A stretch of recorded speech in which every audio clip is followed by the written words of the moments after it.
with the most. Let's get in here with the hymns of Hermes.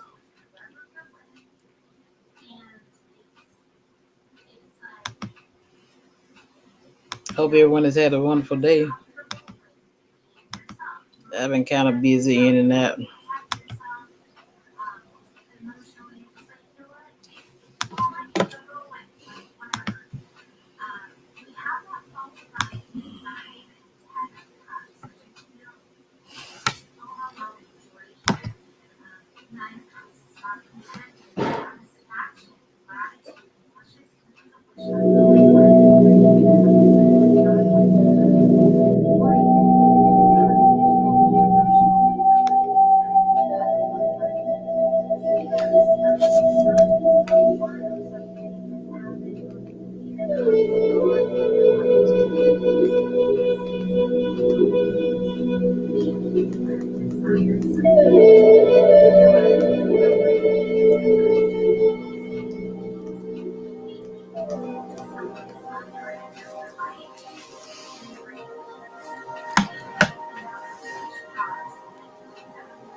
Hymns of Hermes by G.R.S. Mead.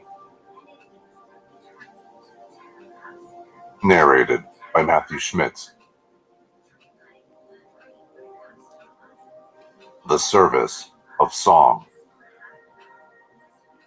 Clement of Alexandria tells us that the whole of the religious philosophy, that is, the wisdom, discipline, and multifarious arts and sciences of the Egyptian priesthood, was contained in the Book of Hermes, that is, of Thoth. These books, he informs us further, were classified under 42 heads and divided into a number of groups according to the various septs or divisions of the priests. In describing a certain sacred ceremonial, a procession of priests in their various orders, Clement tells us that it was headed by a representative of the order of singers, who were distinguished by appropriate symbols of music, some of which were apparently carried in the hands and others embroidered on the robes. These singers had to make themselves masters of, that is, learn by heart, two of the divisions of the books of Hermes, namely those which contain collections of hymns in honor of the gods or god, and encomium, or hymns in praise of the kings. Many specimens of similar hymns in praise of the gods are preserved to us in Egyptian inscriptions and papyri, and some of them are most noble outpourings of the soul in praise of the majesty and transcendency of the Supreme, in terms that they may not be unfavorably compared with similar praise-giving in other great scriptures. But alas, the hymn books of Thoth, to which Clement refers, are lost to us. He may, of course, have been mistaken in so definitely designating them, just as he was indubitably mistaken in thinking that they were collections of hymns composed by a single individual, Hermes. The grandiose conception of Thoth as the inspirer of all sacred writings and the teacher of all religion and philosophy was Egyptian and not Greek, and it was but a sorry equivalent that the Greeks could find in their own pantheon when, in the change of god names, they were forced to translate Thoth by Hermes. Thoth, as the inspirer of all sacred writings and the president of all priestly discipline, was, as Iamblichus tells us, a name which was held by the Egyptians to be common to all priests. That is to say, every priest, as priest, was a Thoth, because he showed forth in his sacred office some characteristic or other of the great priest or master hierophant among the gods whose earthly name was Thoth Tahuti. Thoth was thus the oversoul of all priests, and when some of the Greeks came to know better what the inner discipline of the true priestly mysteries connoted, they so felt the inadequacy of plain Hermes as a suitable equivalent for the Egyptian name, which designated this great ideal, that they qualified Egyptian Hermes with the honorific epithet thrice greatest. It is of the hymns of this thrice greatest Hermes that I shall treat in the present small volume, hymns that were inspired by the still living tradition of what was best in the wisdom of ancient Egypt, as philosophized through the minds trained in Greek thought and set forth in the fair speech of golden-tongued Hellas. But here again, unfortunately, we have no collection of such hymns preserved to us, and all we can do is to gather up the fragments that remain, scattered through the pages of Trismegistic literature, which have escaped the jealousy of an exclusive bibliolatry. The main gospel of the Trismegistic Gnosis is contained in a sacred sermon which bears in Greek the title Poimander. This may have been originally the Greek transliteration of an Egyptian name, but from the treatise itself, it is manifest that it was understood by the Greek followers of this gnosis to mean the shepherd of men, or man-shepherd. This shepherd was no man, but divine humanity, or the great man, or mind, the inspirer of all spiritual initiations. This majestic reality, or essence of certitude, was conceived of as a limitless presence, or person, of light and life and goodness, which enwrapped the contemplative mind of the pious worshipper of God or the good, of the single-hearted lover of the beautiful, and of the unwearied striver for the knowledge of the true. And so, in his instruction to one who was striving to reach the grade of a true self-conscious Hermes, Poimander declares, I, mind, myself, am present with holy men and good, the pure and merciful, men who live piously. To such my presence doth become an aid, and straightway they gain gnosis of all things, and win the Father's love by their pure lives, and give him thanks, invoking on him blessings, and chanting hymns, intent on him with ardent love. And the same instruction is practically repeated in the sermon called The Key, where we read, But on the pious soul the mind doth mount and guide it to the gnosis' light. And such a soul doth never tire in songs of praise to God, and pouring blessing on all men, and doing good in word and deed to all, in imitation of its sire. The sole conditions for reaching this consummation, so devoutly to be wished, are here laid down. The good alone can know the good, even as one of the invocations to Hermes as the good mind, preserved in the Greek magic papyri, phrases it. Thee I invoke. Come unto me, O good, thou altogether good. Come to the good. The pure alone can know the pure, and by pure I think Hermes sometimes meant far more than is generally connoted by the term.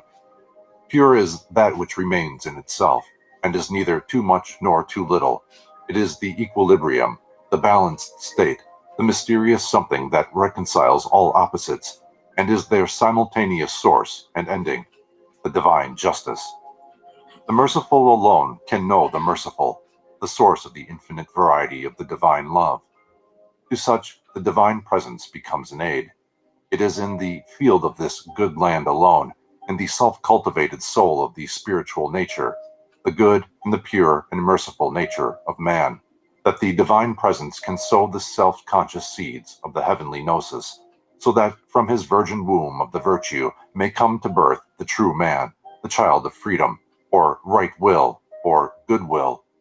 To others, to those who are still in ignorance of spiritual things, the divine presence is also an aid, but unknowingly, for being manifested for them in its reversed mode, by means of the constraints of fate, the many consider it a hindrance, as indeed it is a hindrance to their falling into greater ignorance and limitation. The soil must be cleared of tares and plowed before it can be sown. But when man, of his own free will, reverses his mode of life, and revolves with the motion of the heavenly spheres instead of spinning against them, the conscious contact with the divine presence which is thus effected stirs the whole nature to respond. Sunlight pours into the true heart of the man from all sides, and his heart answers. It wakes from the dead and begins to speak true words. The great God gives speech to the heart in the invisible, even as he does to the dead Osirified, and that unspoken speech is a continual praise-giving of right deeds. There is also a spoken speech, becoming articulate in human words in hymns of praise and thanks to God, the liturgy of a piety that answers to the divine and is thus responsible. Indeed, this is the basis of all liturgy and cult, even in their crudest forms and reflections, in the dreams of men's sleeping hearts. But the Trismegistic writings are dealing with the self-conscious realization of true Gnostic passion, where feeling has to be consciously transmuted into knowledge. The singing of hymns on earth is the reflection of a heavenly mystery. Before the man can really sing in proper tune, he must have harmonized his lower nature and transformed it into cosmos or fit order. Hitherto, he has been singing out of tune, chaotically howling, shrieking, crying, cursing, rather than singing articulately, and so offering reasonable oblations to God. The articulation of the members of his true body or heart has not yet been completed or perfected. They are still, to use the language of the ancient Egyptian myth, scattered abroad, as it were, by his typhonic passions. The limbs of his body of life are scattered in his body of death. The Isis of his spiritual nature is still weeping and mourning, gathering them together, awaiting the day of the new dawn, when the last member, the organ of Gnosis, shall complete the taxis, or order, or band of his members, and the new man shall arise from the dead. It is only when these limbs of his are harmonized and properly articulated that he has an instrument for cosmic music. It matters not whether the old myth tells us of the 14 limbs of the dead Osiris, or the later instruction speaks of the 7 spheres of the creative harmony that fashion forth the limbs of every man, and views them as each energizing in 2 modes, according as the individual will of man goes, with them or against them. It all refers to the same mystery. Man in limitation is twofold, even as are his physical limbs. Man in limitation is twofold, even as are his physical limbs. Man in freedom, as cosmically configured, is 2 in 1 in all things. And therefore, when this change of Gnostic tendency is wrought, there is a marvelous transmutation of the whole nature. He abandons his typhonic passions, the energizings of the nature that has battled with God, in order that what the anonymous writer of that mystic masterpiece, The Dream of Ravan, so finely calls the divine catastrophe, may be precipitated, and the Titan in him may be more rapidly destroyed, or rather transmuted, into the God. For though these passions now seem to us to be of the devil, and though we look upon them as born of powers that fight against God, they are not really evil. They are the experiences in our nature of the natural energies of the divine harmony, that mysterious engine of fate, which is the 7-fold means of manifestation, according to our Trismegistic tradition. For the divine harmony is the creative instrument of the divine energy that perpetually produces forms and substance for consciousness, and so gradually perfects a form that shall be capable of imagining forth the perfect man. The natural energies that have been hitherto working through him unconsciously, in order that through form self-consciousness may come to birth, are, however, regarded by the neophyte in the first stages of his Gnostic birth as inimical. They have woven for him garments that have brought experience, but which now seem rags that he would fain strip off, in order that he may put on new robes of power and majesty, and so exchange the sackcloth of the slave for the raiment of the king. Though the new garments are from the same yarn and woven by the energies of the same loom, the weaver is now laboring to change the texture and design. He is now joyfully learning Gnostically to follow the plan of the great weaver, and so cheerfully unravels the rags of his past imperfections, to reweave them into fine linen fit for King Osiris. This Gnostic change is in our treatise described by the great mind, teaching the little mind, as following on the stripping off of the vices of the soul, which are said to arise from the downward mode of the energies of the 7 spheres of the harmony of fate. The subsequent beatification is set forth in the following graphic declaration. And then, with all the energizing of the harmony stripped from him, he cometh to that nature which belongs unto the 8th, and there with those that are hymneth the Father. They who are there welcome his coming there with joy, and he, made like to them that sojourn there, doth further hear the powers who are above the nature that belongs unto the 8th, singing their songs of praise to God in language of their own. And then they, in a band, go to the Father home. Of their own selves they make surrender of themselves to powers, and thus becoming powers, they are in God. This is the good end for those who have gained Gnosis, to be made one with God. This is the change of Gnostic tendency that wrought in the nature of one who passes from the stage of ordinary man, which Hermes characterizes as a procession of fate, to that true manhood which leads finally to godship. The ancient Egyptians divided man into at least 9 forms of manifestation, or modes of existence, or spheres of being, or by whatever phrase we choose to name these categories of his natures. The words clothed in his proper power, refer, I believe, to one of these natures of man.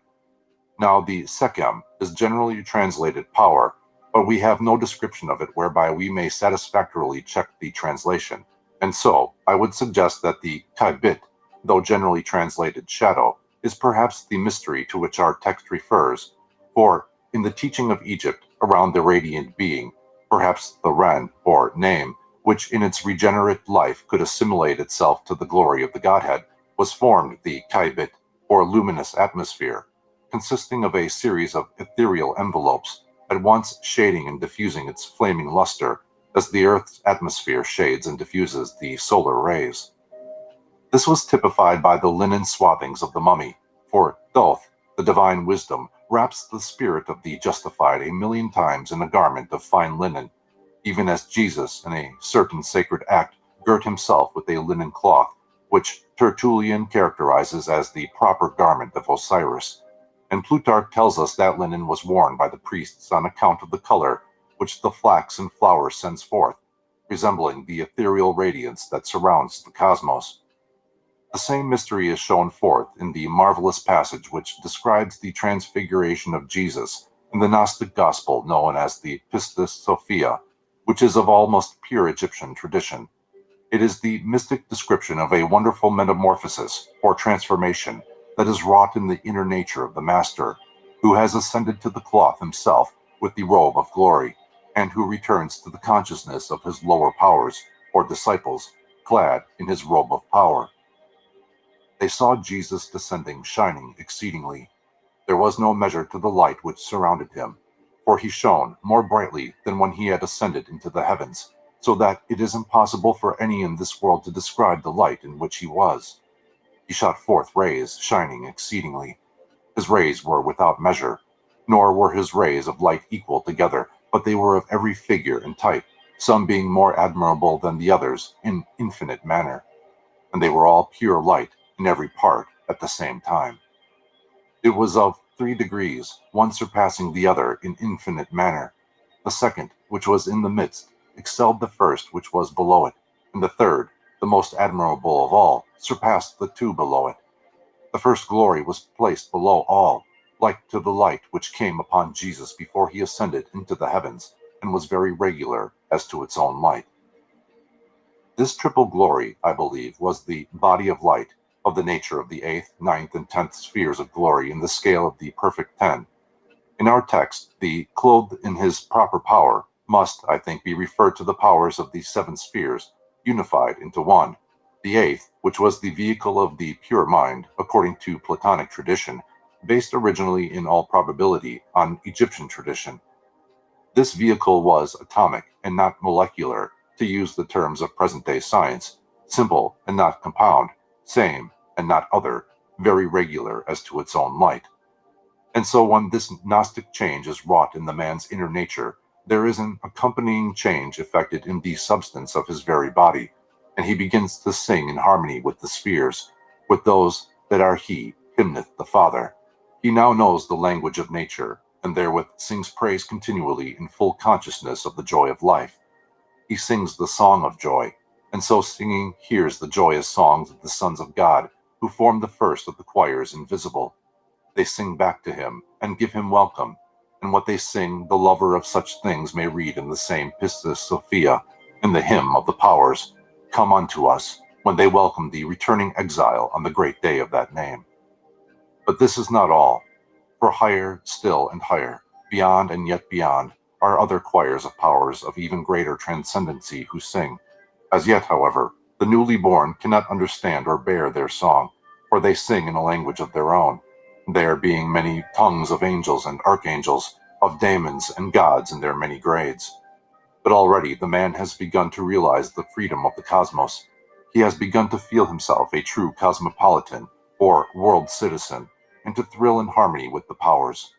He experiences an ineffable union that removes all fear, and longs for the consummation of the final sacred marriage, when he will perform the great sacrifice, and of himself make joyful surrender of all that he has been in separation, to become, by union with those alone who truly are, all that has ever been, and is, and will be, and so one with God, the All and One.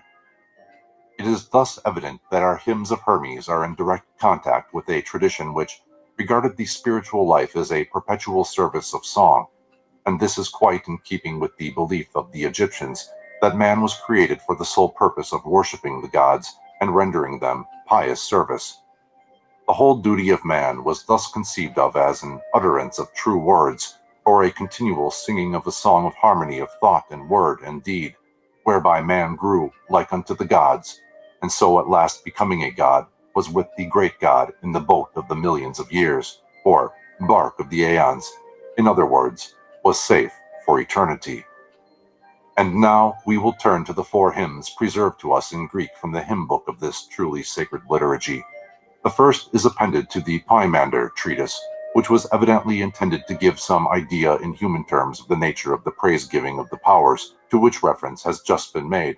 For, as we shall see later on, the less instructed of the community fervently desired to have revealed to them the words of this song, thinking in their ignorance that it was some hymn resembling those of earth, and not yet understanding that it was the heavenly type of all earth praising, whether expressed by man or animal, by tree or stone. The first part of our hymn consists of 9 lines, divided by their subjects into 3 groups, every sentence beginning with "Holy art thou." It is thus in the form of a thricefold "Holy, holy, holy," and we may thus, for want of a proper title, call it a triple trisagion. A triple trisagion. Holy art thou, O God, the universal's Father. Holy art thou, O God, whose will perfects itself by means of its own powers. Holy art thou, O God, who willest to be known and art known by thine own. Holy art thou, who didst by word make to consist the things that are. Holy art thou, of whom all nature hath been made an image. Holy art thou, whose form nature hath never made. Holy art thou, more powerful than all powerful. Holy art thou, transcending all preeminence. Holy art thou, thou better than all praise. Accept my reason's offerings pure, from soul and heart, for I stretched up to thee, O thou unutterable, unspeakable, whose name naught but the silence can express. Give ear to me, who pray that I may never of gnosis fail, gnosis, which is our common being's nature, and fill me with thy power, and with this grace of thine, that I may give the light to those in ignorance of the race, my brethren, and thy sons. For this cause I believe, and I bear witness. I go to life and light. Blessed art thou, O Father. Thy man would wholly be as thou art holy, even as thou gavest him thy full authority to be. Holy art thou, O God, the universal's Father. God is first praised as the Father of the universals, that is, of the greatnesses of all things, the aeonic immensities, or supreme mysteries that are plural, yet one, the subsistencies of the divine being in the state of pure divinity. Holy art thou, O God, whose will perfects itself by means of its own powers. God is next praised as the power or potency of all things, for will is regarded by our Gnostics as the means by which the deity reveals himself unto himself, by the great act of perpetual self-creation of himself in himself. From thee are all things when God is thought of as divine fatherhood, and through thee are all things when God is regarded as divine motherhood. For this will is the divine love, which is the means of self-perfection, the source of all consummation and satisfaction, of certitude and bliss. The deity forever initiates himself into his own mysteries. Holy art thou, O God, who willeth to be known and art known by thine own. The will of God is Gnostic. He wills to be known. The divine purpose is consummated in self-knowledge. God is knowable, but only by his own, that is, by the divine sonship, as Basilides, the Christian Gnostic, calls it, or by the race of the sons of God, as Philo and our Gnostics and others of the same period phrase it. The sonship is a race, and not an individual, because they of the sonship have ceased from separation and have made surrender of themselves to powers, and thus becoming powers, they are in God. They are one with another, no longer separated one from another, and using divided senses and organs, for they constitute the intelligible word or reason, logos, which is also the intelligible world, cosmos, or order of all things. The next three praise givings celebrate the same trinity of what, for lack of appropriate terms, we may call being, bliss, and intelligence, but now in another mode, the mode of manifestation or information in space and time and substance of the sensible universe, or cosmos, of forms and species. The three hypostases, or hyparxes, or subsistencies of this mode of the divine self-manifestation are suggested by the terms word, all nature, and form. Word is the vice-regent of being, because it is this word or reason that established the being of all things, that in them which causes them to be what they are, the essential reason of their being. All nature is the ground or substance of their being, the all-receiver, or nurse, as Plato calls her, who nourishes them, the giver of bliss, the ever-becoming which is the image of eternity, while form is the impression of the divine intelligence, the source of all transformation and metamorphosis. The final Trisagion sings the praise of God's transcendency, declaring the powerlessness of human speech adequately to sing the praise of God. Therefore is it said that the soul-fit liturgy, or service of God, is to be found in the offerings of reason alone, the reason or logos, which is the divine principle in man, the image of the image, or divine man, the logos. It is the continual raising of the tension of the whole nature whereby the man is drawn ever closer and closer to God, in the rapt silence of ecstatic contemplation, when alone he goes to the alone, as Plotinus says. The name of God can be expressed by silence alone, for, as we know from the remains of the Christianized Gnosis, this silence, or siege, is the spouse of God, and it is the divine spouse alone who can give full expression to the divine Son, the name, or logos of God. The prayer is for gnosis, for the realization of the state of sonship, or the self-consciousness of the common being which the Son has with the Father. This is to be consummated by the fulfillment of the man's whole nature, by the contemplation of his insufficiency or imperfection, hysterema, whereby he becomes the fullness or wholeness, pleroma, the aeon or eternity. This is to be achieved by the descent of the great power upon him, by the blessing of God's goodwill, that charis, or grace or love, which has been all along his divine mother, but which now becomes his divine spouse, or complement, or syzygy. The prayer is not for self, but for others, that so the man may become the means of illumination for those still in darkness, who as yet do not know the glad tidings of the divine sonship, and who are ignorant of the race of wisdom, but who nevertheless are, as are all men, brethren of the Christ and sons of God. And so in this ecstasy of praise, the traveler, as he sings upon the path of the divine, feels within him the certitude that he is indeed on the way of return, his face set forward to the true goal, is going to the light and life, the eternal fatherhood and motherhood that are ever united in the good, the one desirable, or divine father-mother, 2 in 1 and 3 in 1. Finally, as God has been praised throughout in his nature of holiness, that is, as most worshipful, meet to be adored, praiseworthy, and the object of all wonder, so that which has proceeded from him, his man, or the divine in man, now longs consciously to become of like nature with him, according to the purpose and commandment of the Father, who has destined him for this very end, and bestowed on him power over all things. It is indeed a Y'all fair Negroes song, don't be this wanting to hymn get of this Hermes, knowledge, do you? that is, the praise-giving of some lover of this gnosis who had, as he expresses it, lead a horse reached to the water, but plane you of can't make truth, him drink. or come into conscious contact with the reality of his own divine nature, and so been made a Hermes indeed, capable of interpreting the inner meaning of religion, and of leading souls back from death to life, a true psychagogue. It matters little who wrote it, Greek or Syrian. It may have borne this name or that. It may have lived precisely from this year to that, or from some other to some other year. All this is of little consequence except for historians of the bodies of men. What concerns us here more nearly is the outpouring of a soul.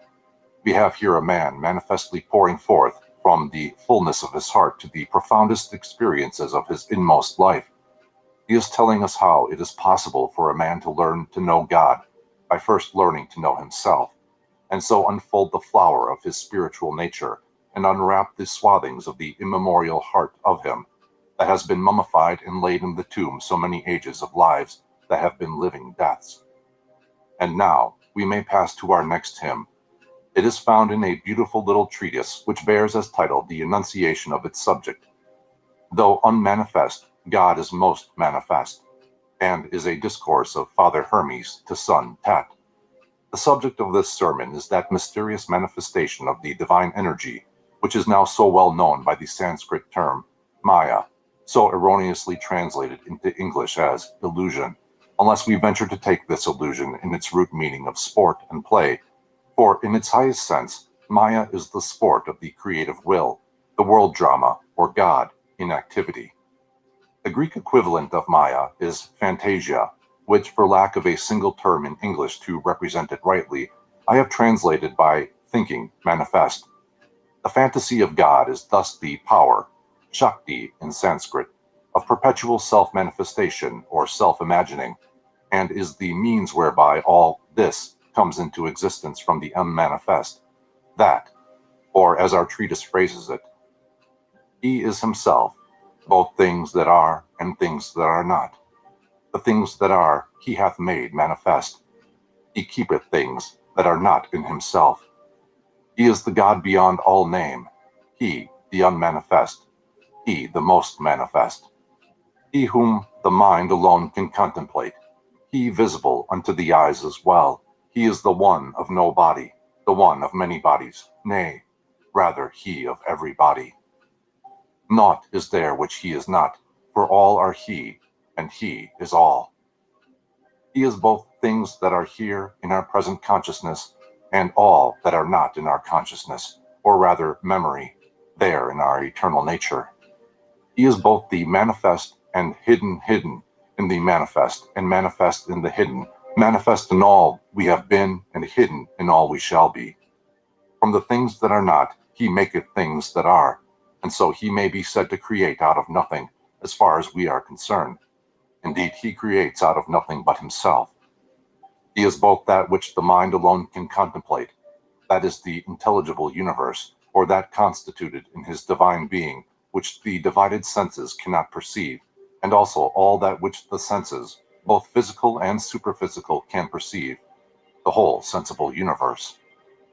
He is to be conceived simultaneously from a monotheistic, polytheistic, and pantheistic point of view, and from many others, as many points of view indeed, as the mind of man can conceive, not to speak of an infinitude that he cannot ever imagine. He is corporeality and incorporeality in perpetual union.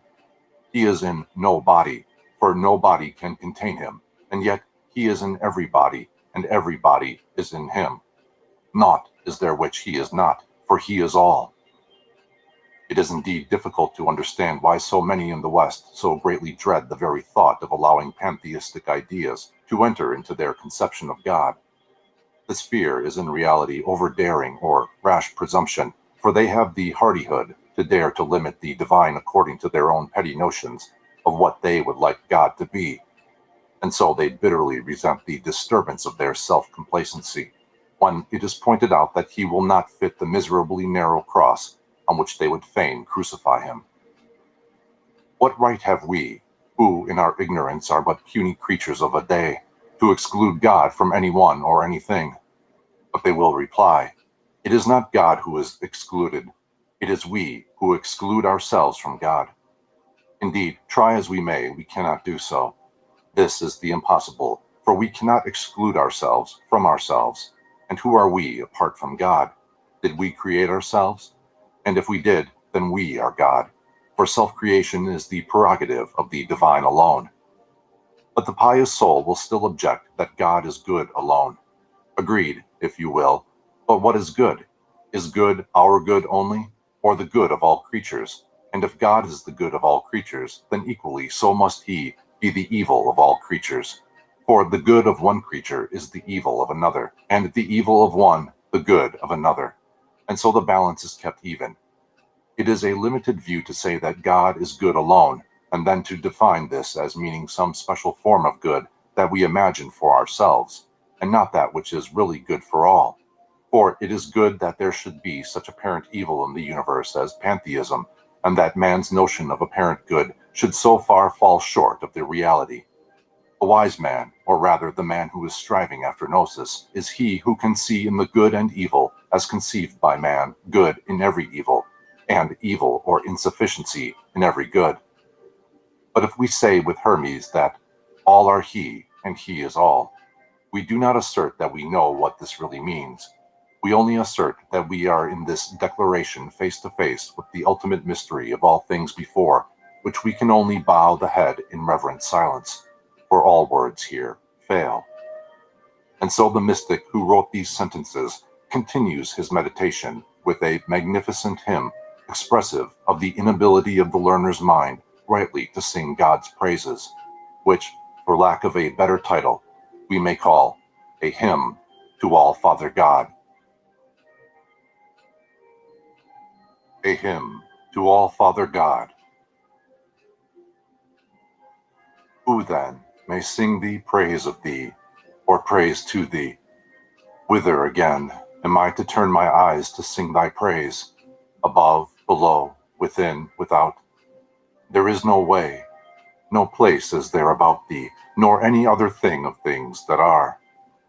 All are in thee, all are from thee, O thou who givest all and takest naught, for thou hast all, and naught is there thou hast not. And when, O Father, shall I hymn thee? For none can seize thy hour or time. For what again shall I sing hymn? For things that thou hast made, or things thou hast not? For things thou hast made manifest, or things thou hast concealed? How further shall I hymn thee? As being of myself, as having something of mine own, as being other? For that thou art whatever I may be. Thou art whatever I may do. Thou art whatever I may speak. For thou art all, and there is nothing else which thou art not. Thou art all that which doth exist, and thou art what doth not exist. Mind, when thou thinkest, and Father, when thou makest, and God, when thou dost energize, and good and maker of all things. Who is capable of singing God's praises when it comes to the whole universe of being, and the countless universes of all the beings that are, to sing the praises of God in any truly adequate manner? Who then, what man, has the understanding wherewith to praise God fitly, when, though in his separated consciousness he knows not who he is, he yet begins to realize that the who he really is must inevitably be God and no other? In what manner can the divine sing praises of itself as of some other than itself, when I and thou must essentially be one, and the utterance of praise as of some other one seems to be a departure from the blessed state of that divine intuition? Is God again to be limited by space and spatial considerations? Is there a whither in respect to God? Certainly there cannot be any special place where the divine may be said to be, for he is in all places and spaces are in him. He cannot be said to be in the heart more than in any other organ or limb of the body, for he is in all things, and all things are in him. Equally so, there is no special direction in which the eyes of the mind can turn, for he is to be seen in every direction of thought in which the mind can proceed. And if we say there are evil turnings of the mind, evil thoughts, he who has experienced this change of Gnostic tendency will reply that the only evil he now knows is not to be conscious that God is in all things, and that with the dawning of this true self-consciousness, the right side of every thought presents itself with the wrong side in the joy of pure thinking. The idea of the next praise-giving is perhaps somewhat difficult to follow, as it appears to be a contradiction in terms, but in these sublime heights of human thought, all is seeming contradiction and paradox, because it is the state of reconciliation of all opposites. It might be said that if God is he who gives all things, equally so he be he who receives all things. But the antithesis can be equally well declared by the thought of all and nothing as by the idea of giving and receiving. For God manifestly takes nothing, in that he has no need of anything, seeing that he already has all things. And if God cannot be limited by space, equally so it is impossible that he can be conditioned by time. Therefore, the true Gnostic Te Deum cannot be sung at any one time only, but must be sung eternally. The man must transform himself into a perpetual song of praise in thought and word and deed. Nor can the deity be hymned for one thing rather than for another, for all things are equally from God, and he who would make himself like unto God should have no preferences, but should view all things with equal eye, and embrace them all with equal love.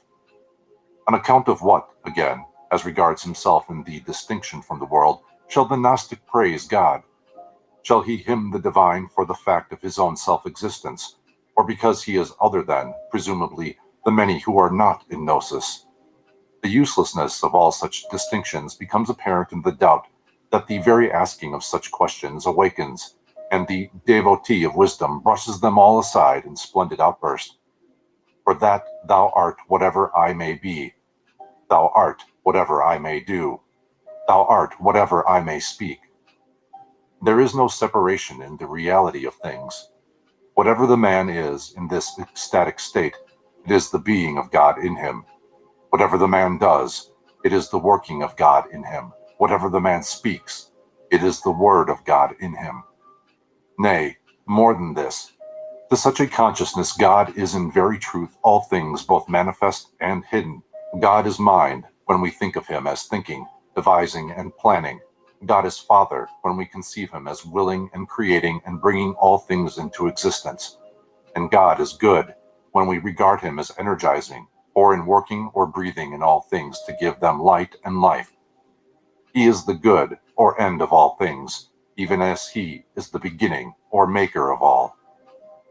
Our next hymn is found in the marvelous initiation ritual, which now bears the title, The Secret Sermon on the Mountain, with the subheading, Concerning Rebirth and the Promise of Silence, but which may very well be called the Initiation of Tat.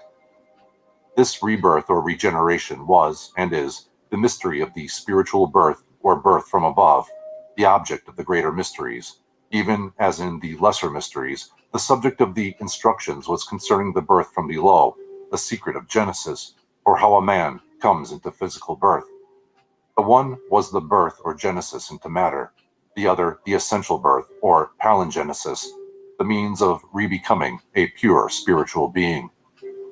It is the mystic rite of the laying on of hands, the rite of invocation by Hermes, the Hierophant or Father on earth, whereby the hands of blessing of the great initiator, the good mind, are laid upon the head of Tat, the candidate, his son. These hands of blessing are no physical hands, but powers, rays of the spiritual sun, even as they are symbolized in the well-known Egyptian frescoes of the Atum cult. Each ray is a Gnostic power, the light and virtue of which drive out the darkness of the soul's vices and prepare the way for transforming the fleshly body into the true ray-like or star-like body of God, the Ogoides or Astroides, to which we referred under its Egyptian equivalent at the beginning of this little volume. This mystic rite of Gnostic initiation brings the God in man to birth.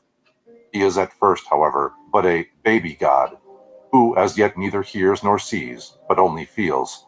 And so when the rite is duly ended, Tat begins as a great privilege to be told the marvelous Song of the Powers, of which he has read in his studies, and which his father, Hermes, is said to have heard when he came to the eighth sphere, or stage, in his ascent of the holy mountain, or sacred stairs. I would, O Father, hear the praise-giving with him, which thou dost say thou heardest when thou wert at the eight. In answer to Tat's request, Hermes replies that it is quite true, the shepherd, the divine mind, at his own still higher initiation into the first grade of masterhood, foretold that he should hear this heaven song, and he commends Tat for hastening to strike his tent now that he has been made pure. That is to say, the final rite of purification has now been operated in Tat. The powers of the cathartic or purifying virtues have descended upon him, so that he now has the power to strike his tent, or free himself from the trammels of the body of vice, and so rise from the tomb which has hitherto imprisoned his daemonic soul, as the Pythian oracle says of Plotinus. But, adds Hermes, it is not quite as Tat supposes. There is no one song of the powers written in human speech and kept secret, no manuscript, no oral tradition of some physically uttered hymn. The shepherd, mind of all masterhood, hath not passed on to me more than hath writ down. For full well did he know that I should of myself be able to learn all, and see all things. He left to me the making of fair things, wherefore the powers within me, even as they are in all, break into song. The song can be sung in many modes and many tongues, according to the inspiration of the illumined singer. The man who is reborn becomes a psalmist and a poet, for now he is turned in harmony with the great harmony, and cannot do otherwise than sing God's praises. He becomes a maker of hymns, and is no longer a repeater of the hymns of others. But Tat persists. His soul is filled with longing to hear some echo of the great song. Father, I wish to hear. I long to know these things. And so Hermes is at last persuaded, and proceeds to give him a model of such praise-giving, which he now can use in substitution for the prayers he has previously employed, and which were more suited to one in the state of faith. Hermes bids Tat calm himself, and so await, in reverent silence, the hearing of the potent theurgic outpouring of the whole nature of the man in praise of God, which shall open a path throughout all nature, straight to the divine. This is no ordinary hymn of praise, but a theurgic operation, or Gnostic act. Therefore, Hermes commands, Be still, my son. Hear the praise-giving that keeps the soul in tune. Hymn of rebirth, a hymn I would not have thought fit so readily to tell, hadst thou not reached the end of all. Not, of course, the end of all gnosis, but the end of the probationary path of purification and faith, which is the beginning of the gnosis. Such hymns were taught only to those who had been made pure, not to those who were slaves of the world, or even to them who were still struggling with their lower vices, but only to those who had got themselves ready and made the thought in them a stranger to the world illusion. Wherefore, says Hermes, this is not taught, but is kept hid in silence. It is a hymn that must be used ceremonially at sunrise and sunset. Thus then, my son, stand in a place uncovered to the sky, facing the west, about the sinking of the setting sun, and make thy worship. So in like manner too, when he doth rise, with face unto the east. And for those who cannot perfect the right on all planes, let them stand naked, with all the garments of false opinion stripped from them, naked in the midst of high heaven's clear sphere, facing straight with the spiritual sun, or the eye of the mind that illuminates the great sphere of our spiritual nature in stillness of the purified intelligence.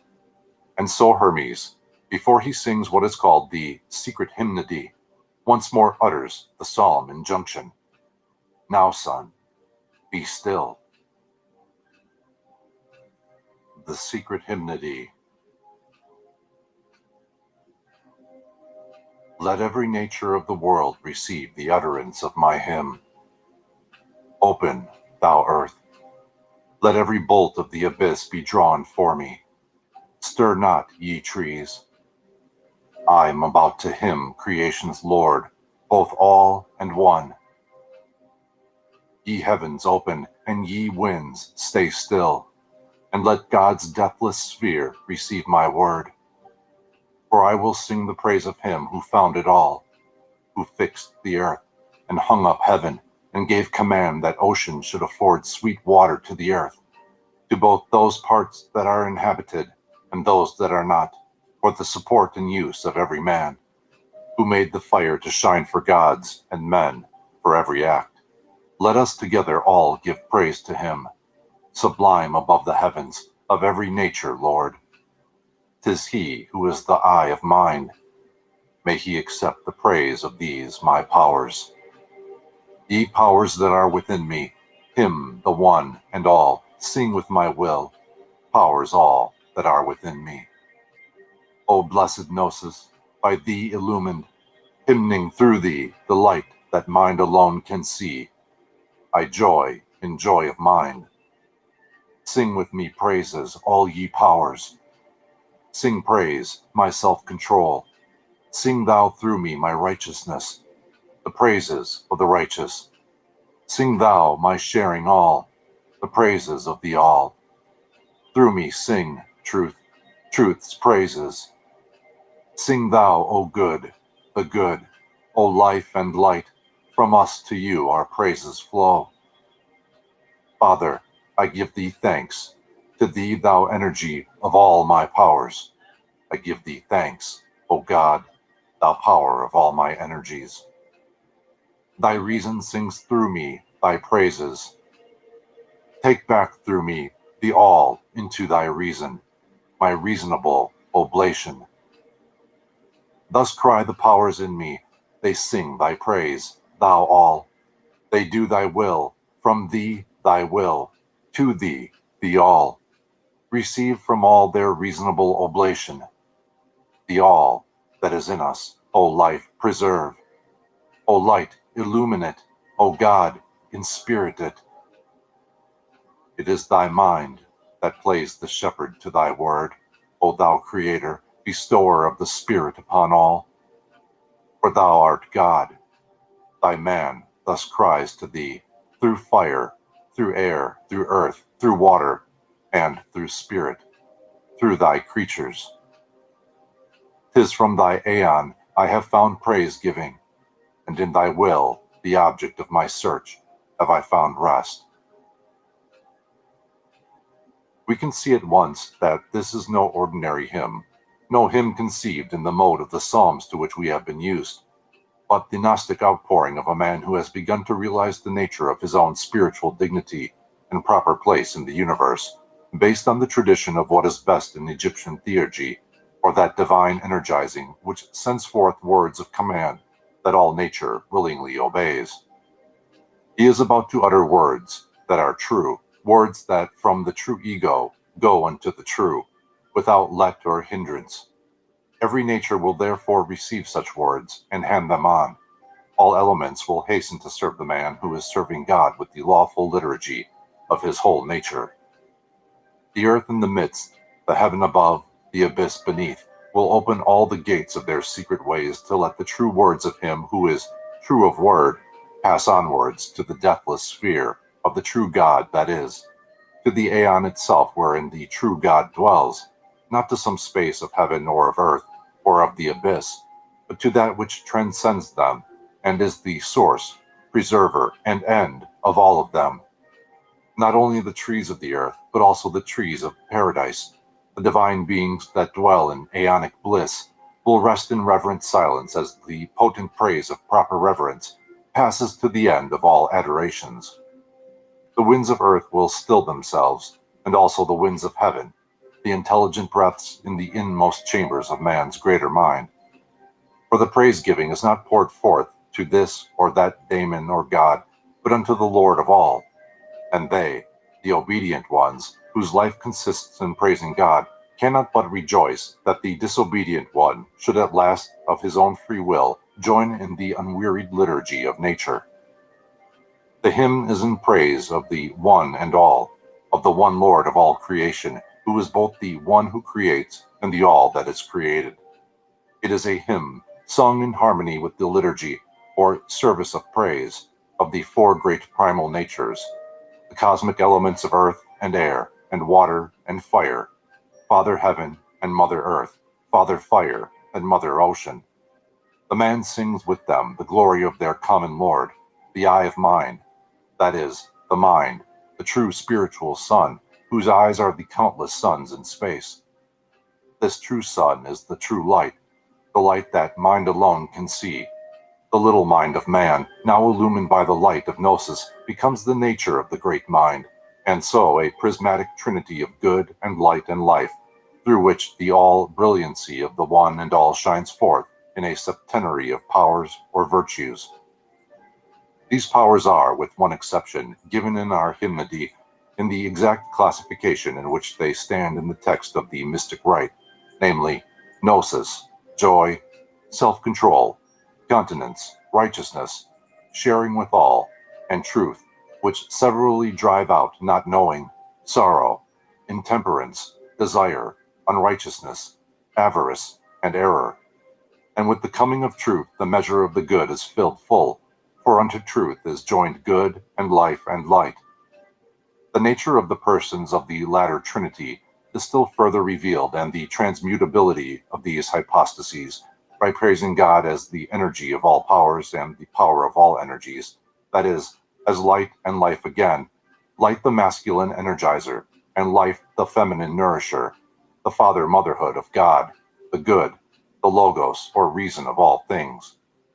And so the Gnostic psalmist at last resolves his praise-giving into the offering of a reasonable oblation, which, in final analysis, is the song of the Logos, the reason, the Son of God, the alone begotten, singing through the whole nature of the man, and refunding the cosmos which is himself into the source of his being. It is the consummation of the great return. The will of God is now the sole will of the man. From thee, thy will, to thee, the all. That is, from thee proceeds thy will. Thou art the source of thy will, thy desire, thy love, and thy will is thy spouse, through whom are all things, the whole universe. Thy alone begotten, whose end also as well as beginning is thyself, for he is thyself eternally. Or as another mystic hymn of the period phrases it, from thee is Father, and through thee is Mother, to which we may add, and to thee is Son. And so the hymn singer continues with his reasonable oblation, the offering of his true self, the Logos within him, of his angel that perpetually beholds the face of the Father, praying that his whole cosmos, the whole that there is of him, may be preserved or saved by life, the Mother, illumined or irradiated by light, the Father, and inspirited or inspired or spiritualized by the great breath of God that eternally and simultaneously outbreathes and inbreathes.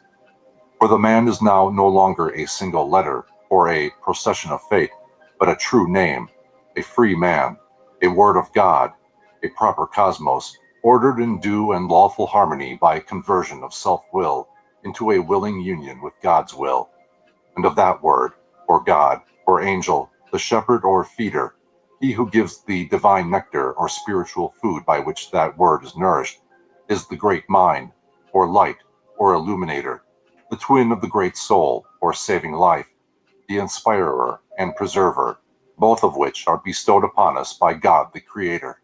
The man has now become a man, a word, a true being of reason, whose energy is expressed in living ideas that can be impressed upon the souls and minds of men, and lived out in a life of example.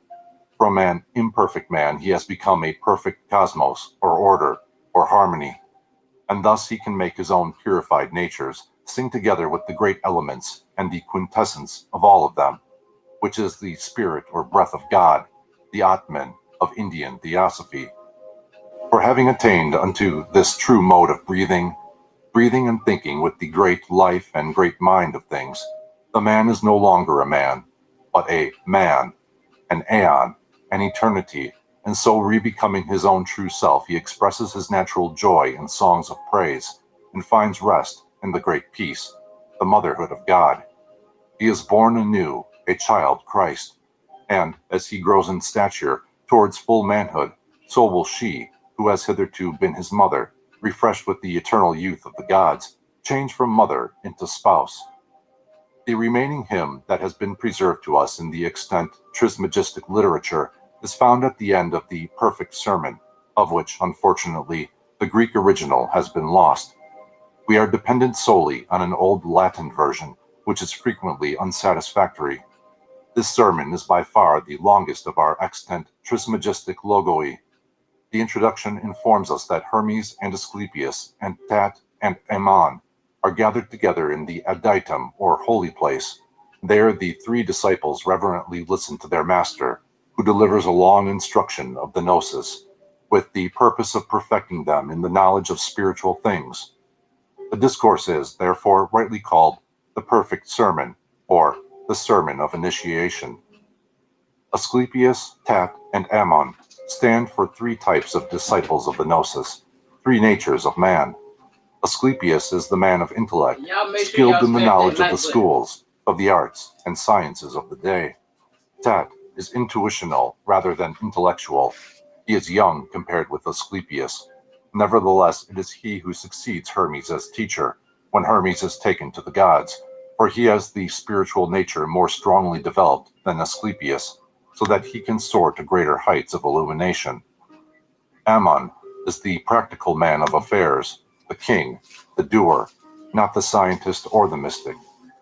It would, however, be a mistake to keep these types too clearly distinguished in our mind, for mystically, all three are in each of us, and the true illumination of our threefold nature depends upon the brotherly love of the three disciples, James, John, and Peter, who must each complete each other, and subordinate themselves to one another, and vie with one another in love of their teacher, the purified mind, or Hermes, through whom alone the instruction of the great mind, the shepherd, can as yet come to them.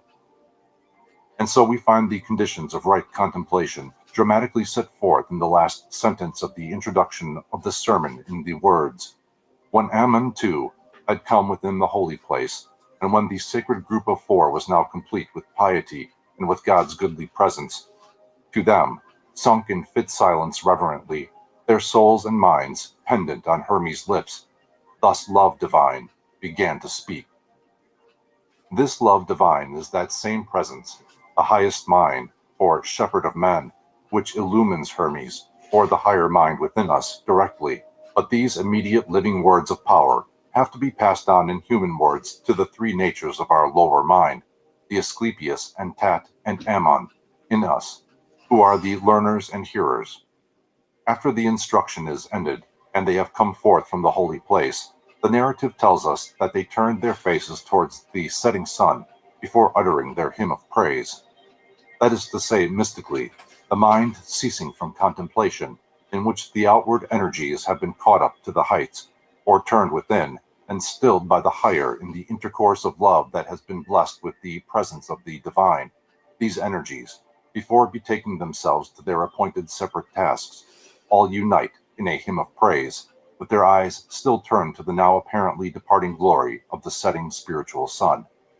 Hereupon, the knower of forms in us, the Asclepius, who is wise in the sciences and arts and ceremonies, proposes to Tat, in whispered words, that they suggest to their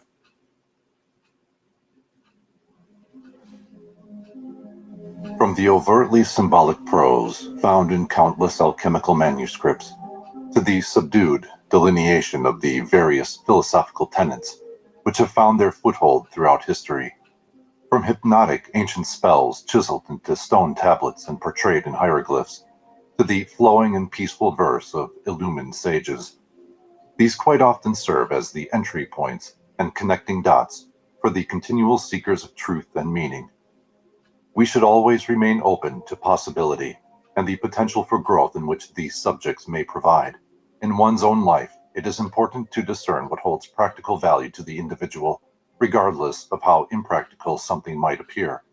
If we take the examples initially mentioned, it is possible to dismiss much of it based on surface examination, but for the person who chooses to explore deeper, may find for themselves quiet contemplation, emotional or spiritual strength and beauty, or, in contrast, the spark which sets alight the raging fire of creativity and outward passion for life. When combined with visual art and music, the words and knowledge of mystics and philosophers can be tempered into an abstract yet pleasing aesthetic, which often allows the individual to integrate more easily this knowledge, where otherwise this person might have difficulty in finding undistracted time to sit and read a physical book. A more relaxed approach with the aforementioned qualities will generally enhance the overall intellectual experience. It is one of the goals of all Trusian Grace Media to bring this experience to you, and I hope you join me in the quest for a few more of those connecting dots.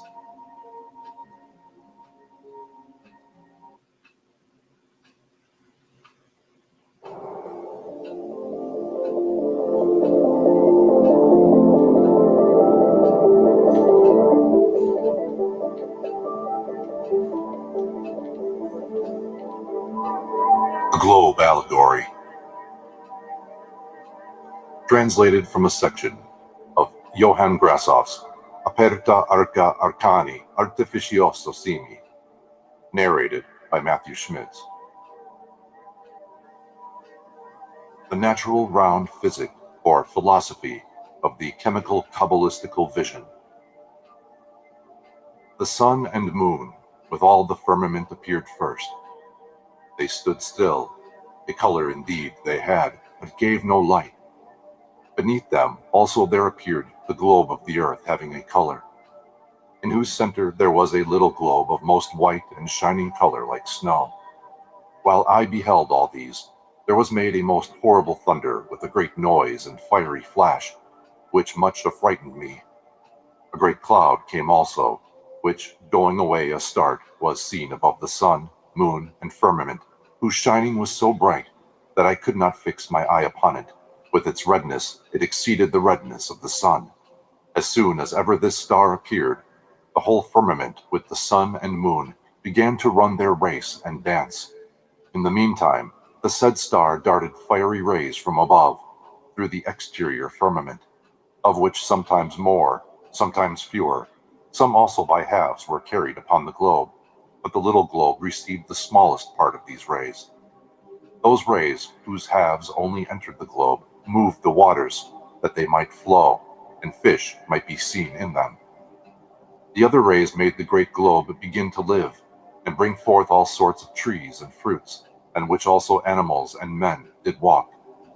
But the part of the rays which entered into the small globe so moved it, that it began to boil like water in a pot, and dispersed out of itself a white, clear, and pure vapor, in the form of a star, even unto the root of the trees and herbs. Then out of this globe, or white shining star, there began, but yet slowly enough, to grow all sorts of trees and herbs, and tended towards the circumference of the globe. And when they almost attained to it, behold, 2 white stony mountains arose, and were opened out of each end of the globe. In the meantime, I saw the herbs and trees continually go forward in their growth, that the mountain at length bore flowers of all sorts and colors, which were again shut and changed into red, yellow, green, and white knots. The knots of the mountain on the right hand were small and transparent, but those on the left greater, but not transparent. In the meantime, the superior and greater star sent continually out more rays, by the benefit of which more herbs and trees always grew. At last, a voice was heard crying out this clearly and aloud: "Blessed be God, who created this star. This shall be called always the star of wisdom and the eternal light." While I was running all this over in my mind, and have hearkened to a chiding long enough, I seemed to stand on sharp thorns and stones, and while I contemplated this vision in a deep valley, I took notice of some noise behind me, such a one as one clothed in a silken garment used to make by the rustling of his clothes. When I therefore looked about me, behold, there appeared a certain gray-haired man, who had let his beard grow down as long as his girdle, arrayed in a long black garment, carrying in one hand a pair of compasses, and in the other a square or a rule, who passed silently by and hastened to the globe, whose tallness more and more increased, so that he by half the height of his body exceeded the globe higher than a house, and with his head reached even to the sun. This old man, having set his compasses on the center, measured the globe about, that it might be made equally round. Then, having set his compass on the square, he said, "Multiplication has been 3 times made in it." Afterwards, he again placed the compasses on the height of the globe, and took the measure of it even up to the firmament, and from the firmament up to the highest star, and crying out with a great fearful outcry, he broke forth in these words: "This is one of the 4 cut off by 3. He afterwards drew 2 lines from the highest star to the globe, which another drawn a new globe, white, transparent, and resembling the greenness of an emerald, with a sun transparent and more clear than ordinary, and the whole firmament, but no burning about as yet being observed. Hence the old man, crying out, said, "Praised be God, that at length malice is oppressed, and truth made manifest.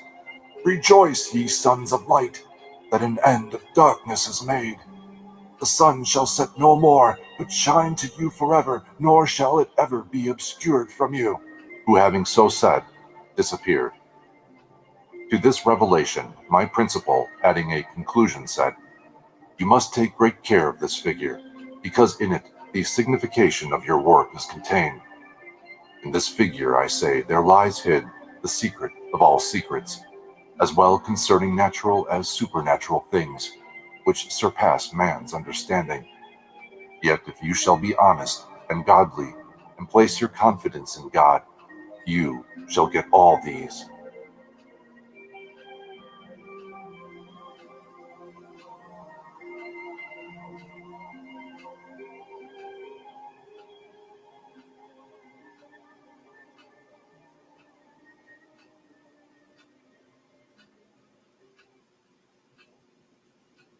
Hi Scorpio, this is Wendy from Wendy's Tarot. Welcome to my channel.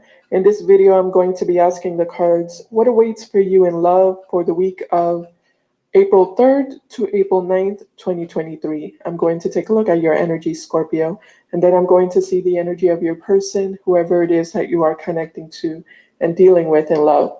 All right, let's go ahead and get started. Just as a reminder, these are general readings. They might not resonate for everyone, but if it resonates for you, please give me a thumbs up and subscribe to my channel. If you haven't already, I'd really appreciate it.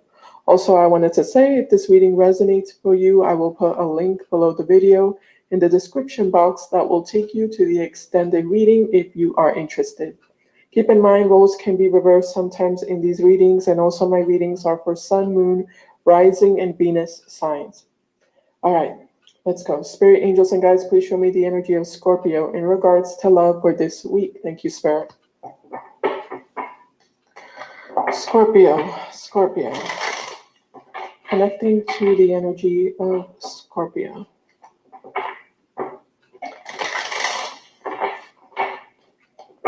What is Scorpio's energy in regards to love for this week, Spirit?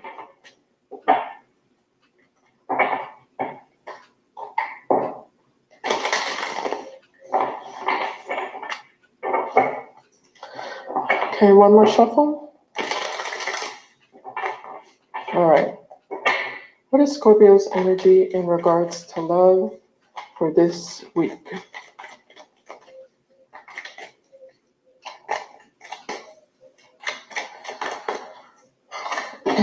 Oh, wow, lots of cards flew out. Am I going to take all of that? Take this one. Five of Swords in reverse. The Judgment card in reverse. The Nine of Pentacles.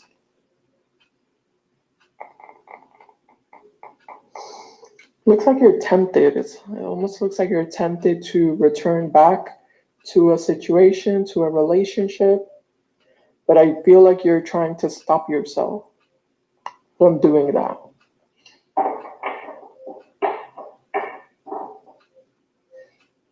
You might feel like there's been a lot of head games or mind games between you and this person. And you might feel like it's not a good idea to revisit this connection or relationship. So I feel like you're resisting temptation here to return back to someone, or to, keep involving yourself with someone. Tell me more about Scorpio's energy in regards to love for this week. This one. Four of Cups. Okay. So you're feeling pretty emotionally unfulfilled and unsatisfied, unhappy with a certain person. It looks like you have other options, but you're not really interested in any other options that you have. We have Nine of Swords and the Tower in reverse. Yeah, I feel like you're still stuck. Like you're still stuck on this past person. And you're not really feeling the impulse to try something new. Or you're not really feeling the motivation to to go towards something new. Because I feel like you're still thinking about this past person or this past relationship. All right, tell me more about Scorpio's energy in regards to love for this week.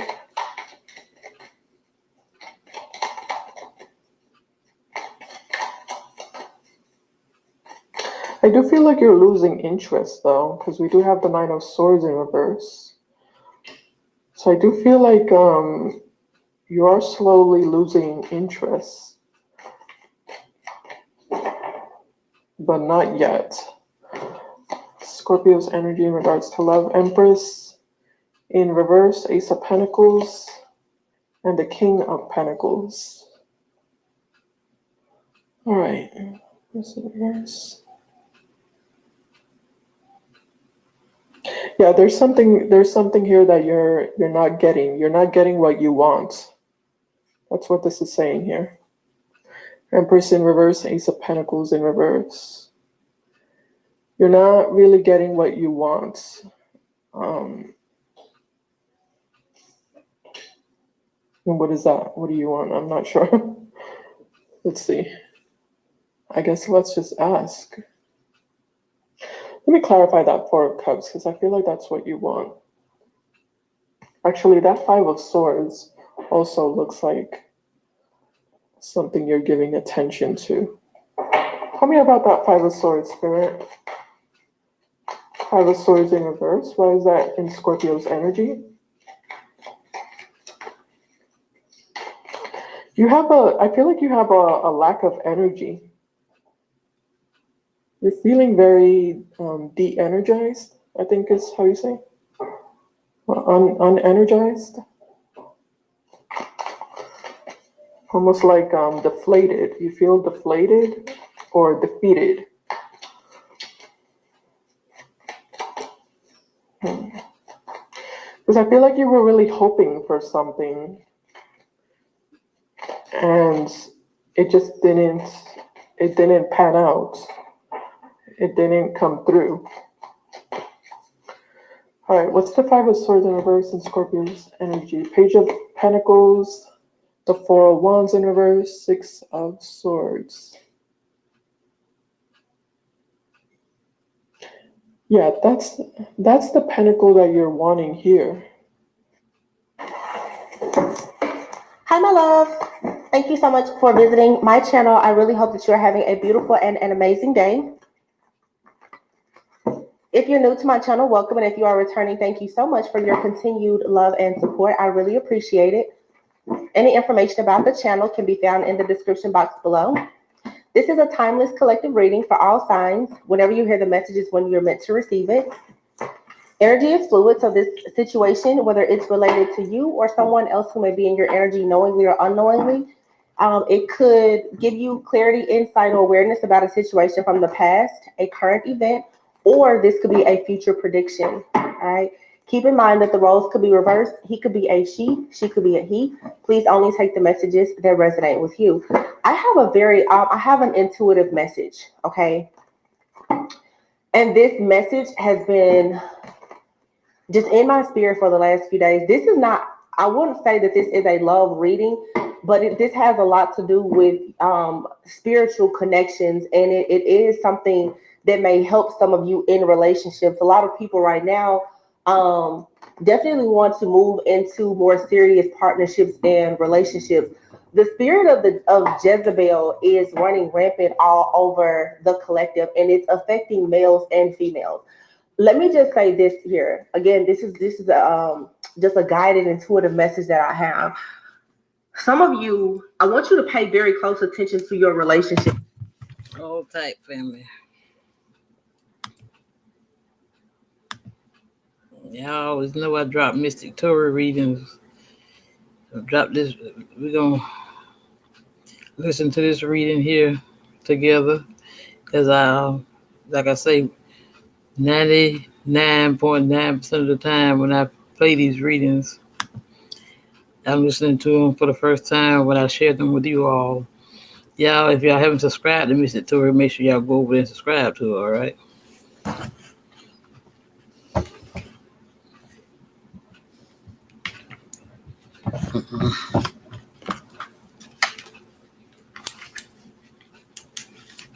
Maybe you have had the same type of situations that happen in every single relationship.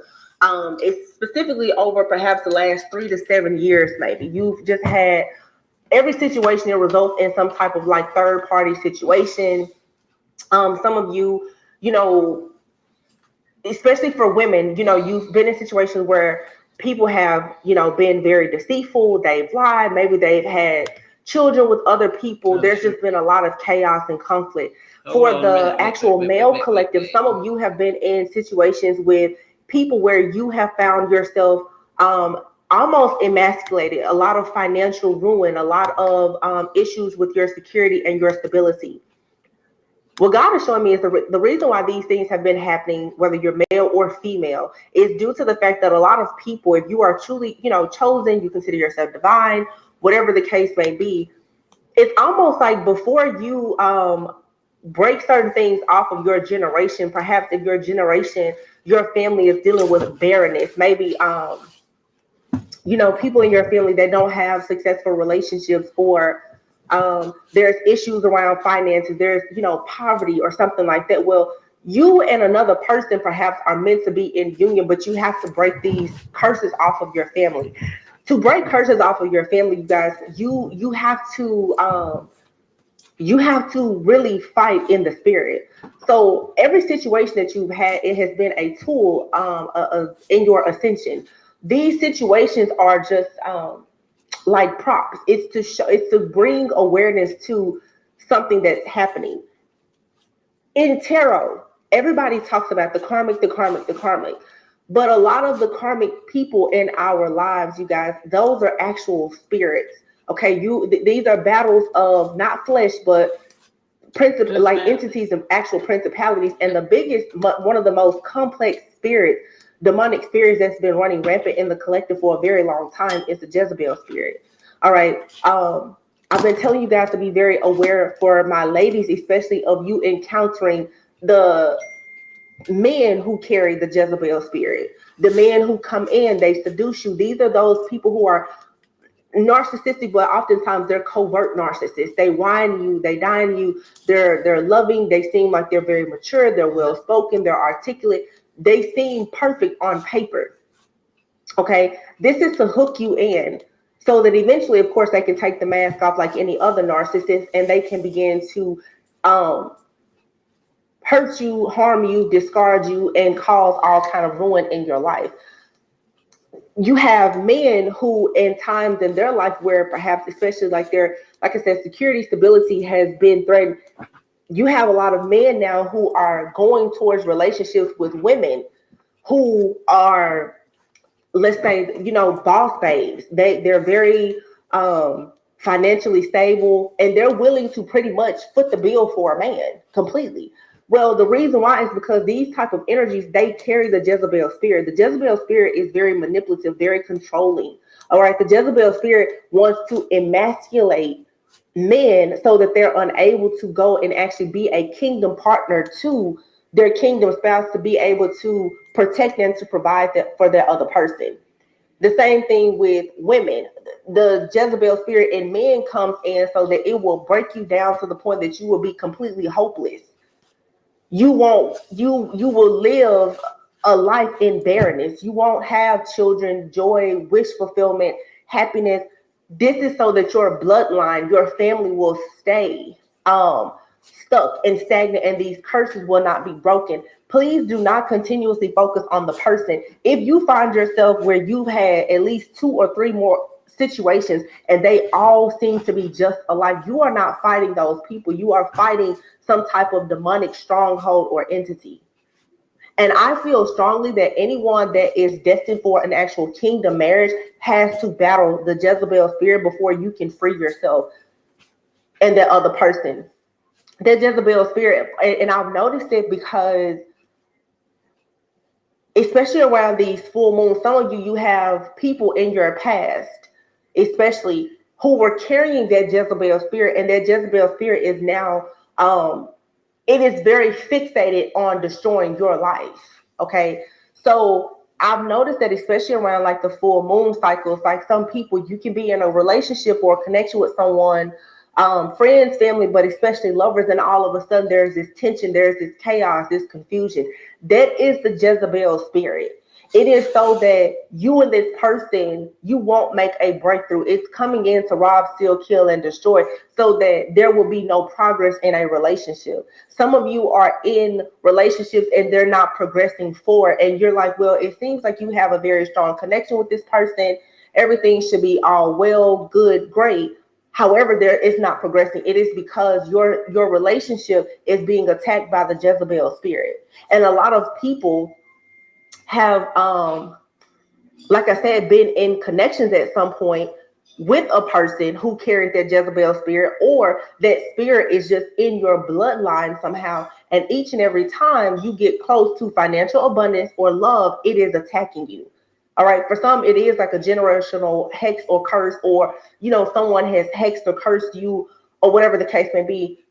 You can work with God and figure out the origin of where this spirit is coming from, but you will constantly be attacked with this spirit when you are getting very, very close to God's promises for your life.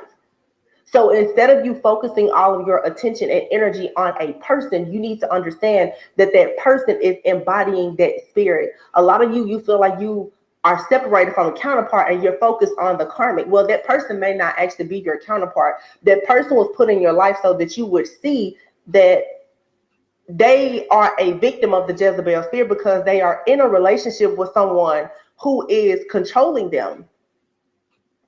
And what is sad is, even once you walk away from these people, that Jezebel spirit, it has now pretty much like tried to attach itself to you. It's always watching you and monitoring you, because oftentimes you will walk away from situations with people and they will still be very much fixated on you. So the Jezebel spirit that dwells within that person is also fixated on you. All right. I hope that gives you a bit of clarity and confirmation. Just make sure that, as you are praying, that you're being intentional about breaking yourself free, and perhaps your kingdom spouse, from the actual Jezebel spirit. To me, the Jezebel spirit is just like having a spiritual spouse. This spirit feels like it is in a contract with either you or your person, and it is always going to be that third party interference. So in your 3D reality, it always seems like it's another person. Well, in the spirit realm, the other person is housing the Jezebel spirit. Also, another thing is too, in a lot of the readings, I have mentioned these mother-daughter duos who do a lot of magic and cause a lot of issues for divine masculines. Well, if I'm not mistaken,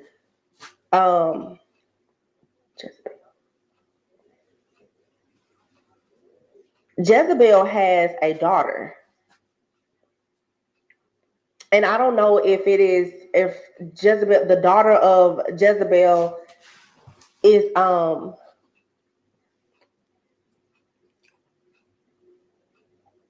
don't know if her name is, maybe it's Atalia. But it says that she reigned for 7 years, and she massacred all the members of the royal house of Judah. All right.